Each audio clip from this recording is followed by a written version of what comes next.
រាត្រីស្ងាត់សែនឯកាអ្នកភ្នំអ្នកដែលធ្លាប់ក្បែរទីនោះមានក្តីសុខទេមានរឿងក្នុងចិត្តចង់ប្រាតែมันមានអកឹងមិនជាងឲ្យអូនដឹង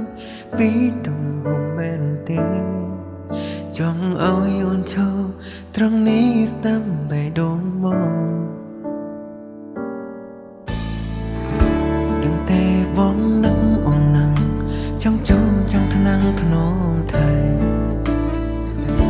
អាចទេវើមករស់ក្បែរដូចគ្រាធ្លាប់ថែកន្លង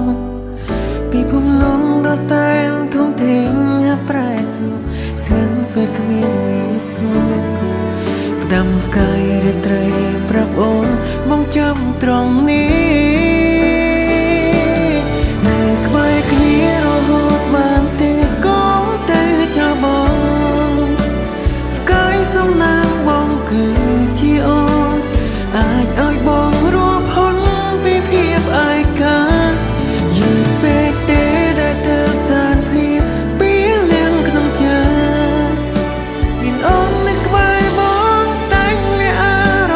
ម្មណ៍បានពេលនេះចង់ជួបបងមិនប្រាប់ថាស្រឡាញ់អូន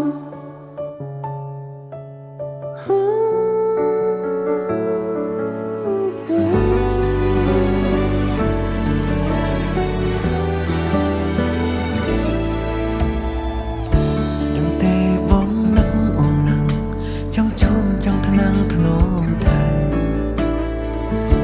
អាចទេវើមករស់ក្បែរដូចគ្រាធ្លាប់ថែកន្លងពីភូមិលងដល់សែនធំធេងហាប្រែសុ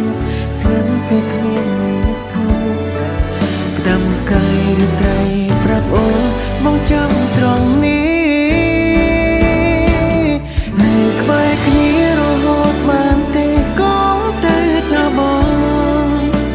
ផ្កាយសំណាងបងគឺជាអូន